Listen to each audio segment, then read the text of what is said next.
इस भयानक जंग के बीच खौफनाक साजिश का कच्चा चिट्ठा लेकर हाजिर हूं मैं, प्रशांत चुरहे।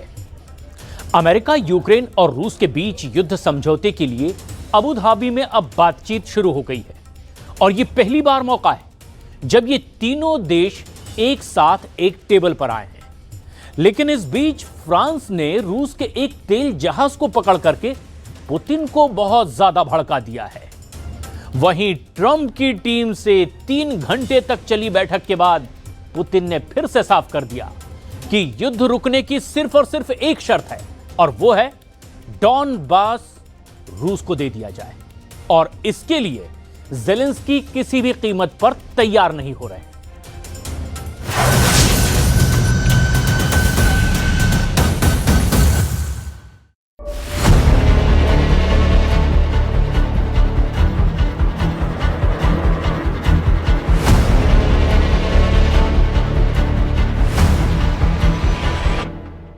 दावोस में धौंस जमा रहे ट्रंप का एयरफोर्स 1 जब अमेरिका के लिए वापसी की उड़ान भर रहा था, तब पुतिन का परमाणु बम बरसाने वाला बम वर्षक लड़ाका बाल्टिक सागर में मंडराने लगा। बर्फीले रनवे पर दहाड़ते पुतिन के सबसे विनाशकारी बॉम्बर के साथ फाइटर जेटों ने भी उड़ान भरी। रूस के जंगी हथियारों की फ्लाइंग परेड 5 घंटे से ज्यादा देर तक चली है।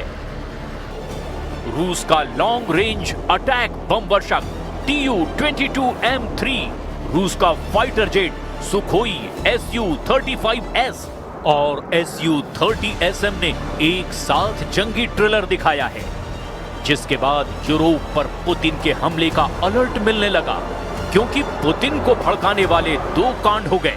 एक तो ट्रंप ने पुतिन को धमकी दी है, दूसरा फ्रांस ने खौफनाक जोखिम मोल ले लिया है। तो क्या दावोस शिखर सम्मेलन में ट्रंप के दावे बेमानी हो चुके हैं? ट्रंप ने ज़ेलेंस्की को युद्ध से बचाने की जो गारंटी ली है, उसका क्या होगा? मामला पहले से भी ज्यादा बिगड़ गया है। पुतिन मीटिंग पर मीटिंग कर रहे हैं। पुतिन ने रूस की सेना को हाईटेक और मॉडर्न बनाने के लिए वॉर इमरजेंसी मीटिंग की है। ये उसी हाई प्रोफाइल मीटिंग का वीडियो है। अब पुतिन का क्लियर ऑर्डर क्या इशारा कर रहा है, जरा आप भी सुन लीजिए। Производственные цепочки в электронике концентрируют на этом усилия, потому что для всех абсолютно очевидно обеспечить экономическое и технологическое развитие, лидерство технологическое в сфере искусственного интеллекта, космоса, связи, цифровых технологий. पुतिन बड़े युद्ध की तैयारी कर रहे हैं। पुतिन हथियारों को एडवांस बनाने के ऑर्डर दे रहे हैं। पुतिन सबसे मॉडर्न टेक्नोवॉर के लिए तैयार हो रहे हैं, क्योंकि रूस की अगली टक्कर ऐसी महाशक्तियों से है जिनके पास आधुनिक हथियार हैं, जिनके पास सबसे बेहतरीन तकनीक है, जिनके पास एटम बम है। ज़ेलेंस्की ने दावोस में जैसी अपील की है, उससे पुतिन को यकीन हो गया है कि यूरोपीय देश युद्ध में खुलकर उतरने जा रहे हैं। ज़ेलेंस्की ने यूरोप की संयुक्त सेना बनाने की अपील की है। ज़ेलेंस्की ने यह भी कहा कि यूक्रेन के बाद लिथुआनिया और पोलैंड पुतिन के टारगेट हैं, जिन्हें नेटो सेनाएं नहीं बचा पाएंगी। It needs united armed forces that can truly defend Europe. Today, Europe relies only on the belief that if danger comes, NATO will act. But no one has really seen the alliance in action. If Putin decides to take Lithuania or strike Poland, who will respond? Zelensky के भड़काने के बाद France ने रूस के एक तेल tanker को रोक लिया है। फ्रांस ने पुतिन पर यह एक्शन ब्रिटेन से मिले इंटेलिजेंस इनपुट के बाद लिया है। राष्ट्रपति इमैनुअल मैक्रों ने पुतिन के ऑयल टैंकर को पकड़ने के बाद रूस को खुली धमकी दे डाली है। मैक्रों ने सोशल पोस्ट में लिखा कि वो रूस को युद्ध के लिए अवैध तरीके से फंड नहीं जुटाने देंगे। फ्रांस ने रूस के जिस जहाज को पकड़ा है, उसका नाम ग्रिंच बताया गया है। जब ये तेल का जहाज भूमध्य सागर से गुजर रहा था, तब फ्रांस ने इसे कब्जे में ले लिया। फ्रांस ने जानकारी दी कि ग्रिंच जहाज पर फर्जी झंडा लगा था।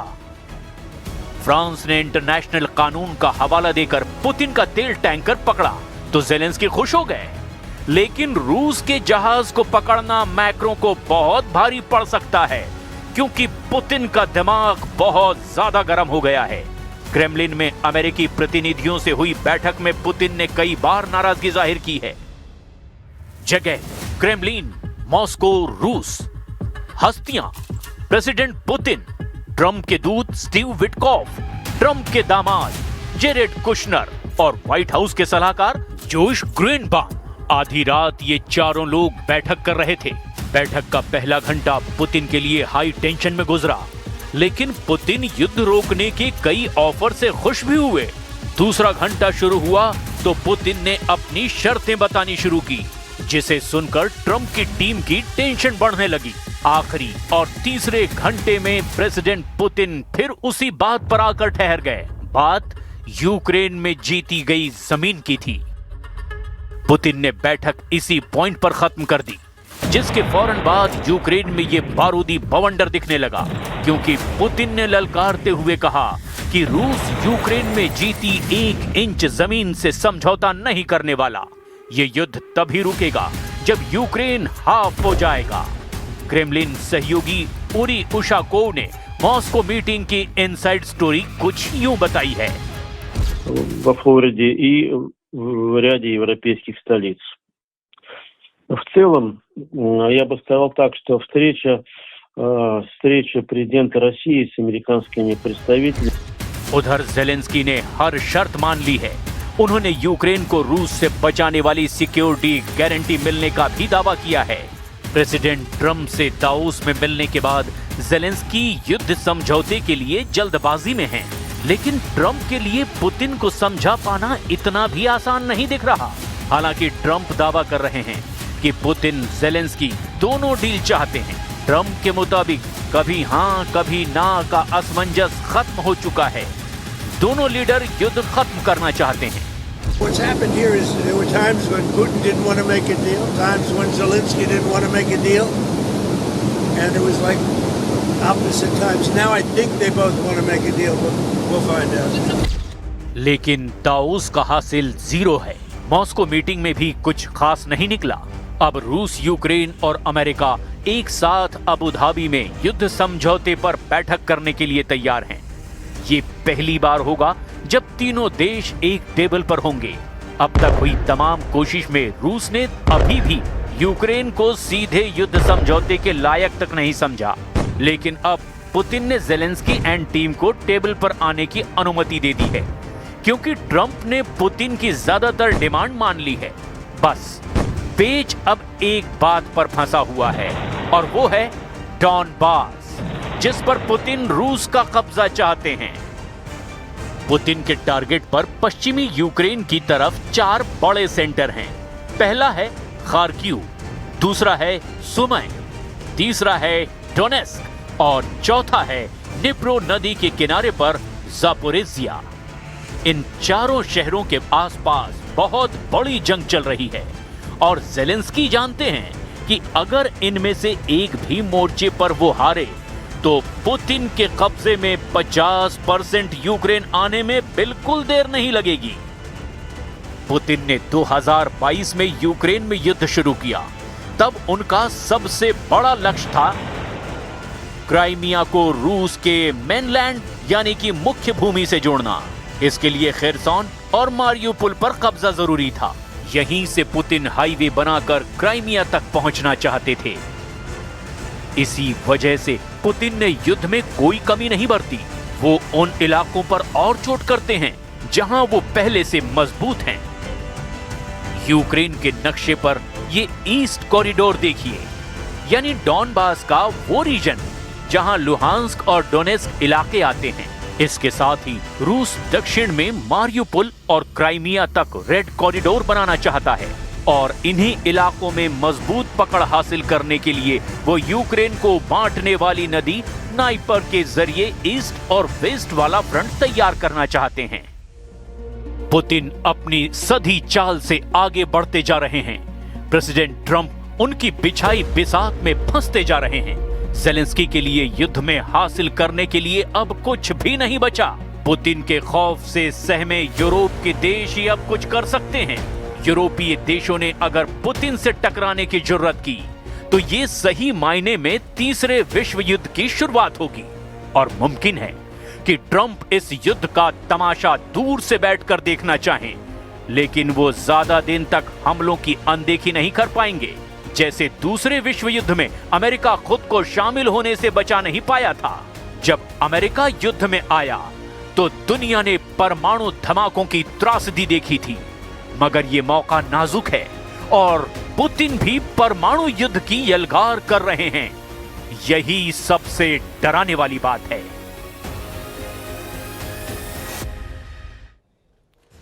26 जनवरी 2026 तक ईरान पर बहुत बड़ा हमला अमेरिका और इजराइल मिलकर करने जा रहे हैं। अमेरिका के पेंटागन में मौजूद एक टॉप अधिकारी का दावा है कि ट्रंप ईरान पर 26 जनवरी तक हमला कर सकते हैं, और इस दावे को इसीलिए भी सही माना जाने लगा है क्योंकि ट्रंप ने 23 जनवरी 2026 को ऐलान कर दिया कि ईरान को काबू करने के लिए अमेरिका का जंगी जहाजी बेड़ा यूएसएस अब्राहम लिंकन अब अरब सागर में ईरान के करीब पहुंच चुका है।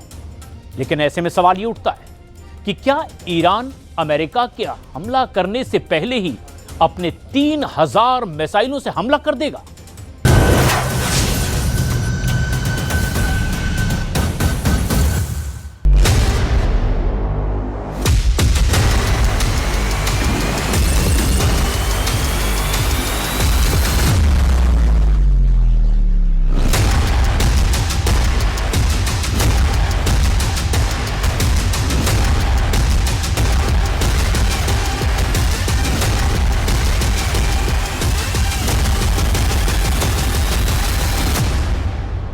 ईरान पर हमला करने आ रहा है ट्रंप का आर्माडा। अरब सागर में युद्ध की हलचल काफी तेज हो चुकी है। कुछ दावों के मुताबिक अगले 72 घंटों में ही अमेरिका इजराइल के साथ मिलकर बहुत बड़ा हमला ईरान पर करने जा रहा है। अभी तक के दावों के मुताबिक अमेरिकी प्रशासन ने ईरान में इस वक्त के 2 बड़े और महत्वपूर्ण लक्ष्य तय किए हैं। अमेरिका और इजराइल का पहला टारगेट है 86 साल के ईरानी सुप्रीम लीडर अली खामनेई, जो 37 साल से ईरान की सत्ता का केंद्र हैं। दूसरा, ईरान के परमाणु केंद्र और 400 किलोग्राम से ज्यादा वो यूरेनियम जिसके दम पर ईरान 10 से ज्यादा परमाणु बम बना सकता है। ट्रंप ने जिस अंदाज में बयान दिया है कि यूएसएस अब्राहम लिंकन और कई अमेरिकी डिस्ट्रॉयर तेजी से ईरान की तरफ बढ़ते जा रहे हैं, उससे यह बात साबित हो गई है कि ईरान पर बहुत बड़ा हमला होने की संभावना अब बहुत ज्यादा है। हालांकि ईरान ने ट्रंप के ताजा बयान पर 2 टूक कहा है कि अगर ईरान पर या फिर खामनेई पर एक भी हमला हुआ तो ईरान कुचलने वाला हमला अपने दुश्मनों पर जरूर करेगा।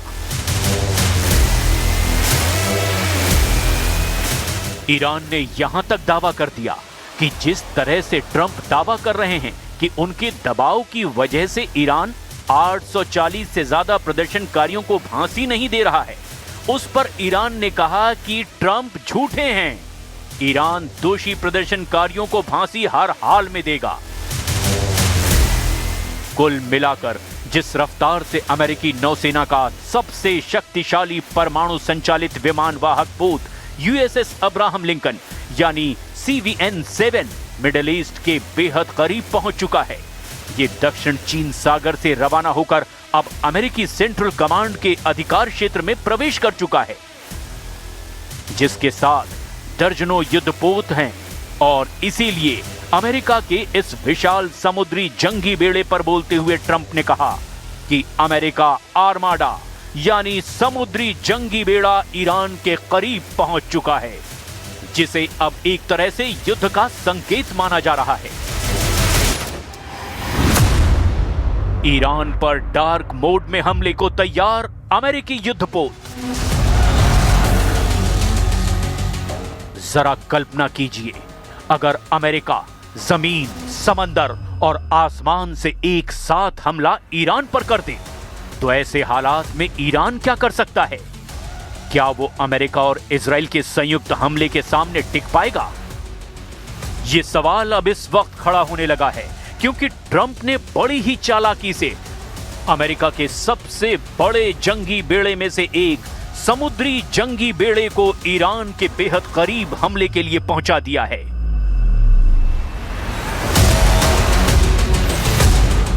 स्विट्जरलैंड के दावोस से लौटते वक्त ट्रंप ने अपने एयरफोर्स वन विमान में पत्रकारों के सामने खुलकर ऐलान कर दिया कि अमेरिका आर्माडा यानी समुद्री जंगी बेड़ा हमले को तैयार है।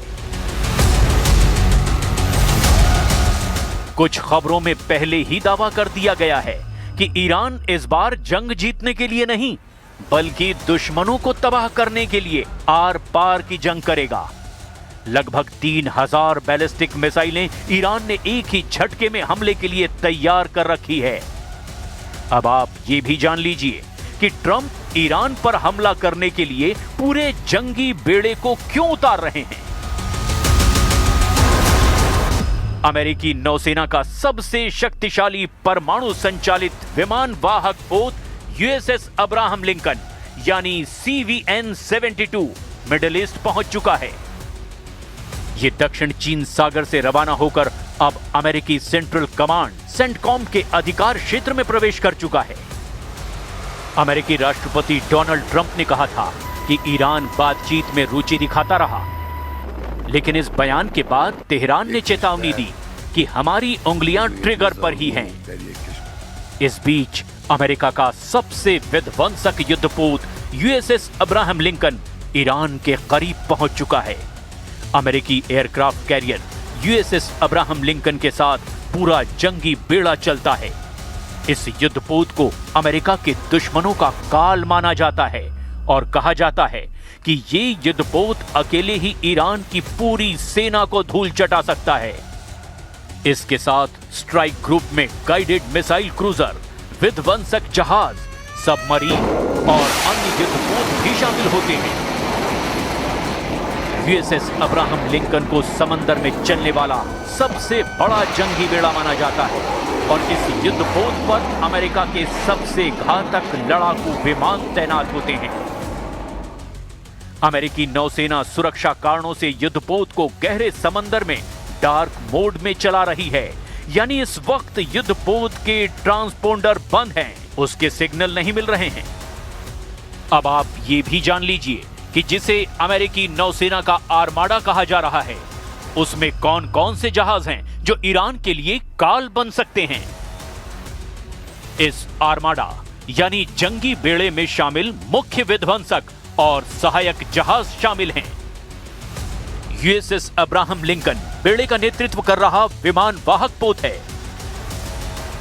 यूएसएस मोबाइल बे ये एक टिकोन डेरोगा क्लास की गाइडेड मिसाइल क्रूजर है।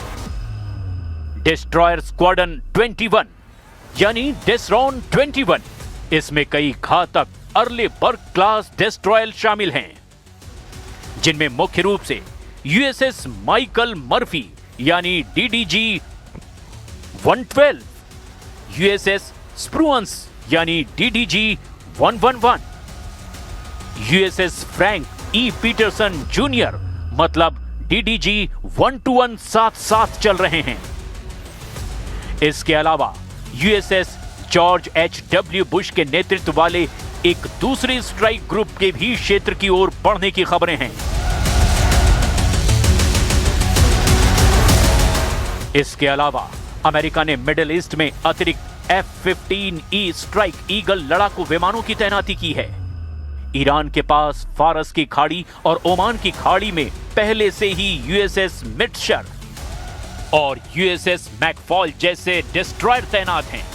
वहीं ईरान की रिवोल्यूशनरी गार्ड्स यानी IRGC ने भी चेतावनी दी है कि उनकी उंगलियां ट्रिगर पर है। ट्रंप ने जिस तरह से धमकी दी है वो ईरान पर बहुत बड़े हमले का संकेत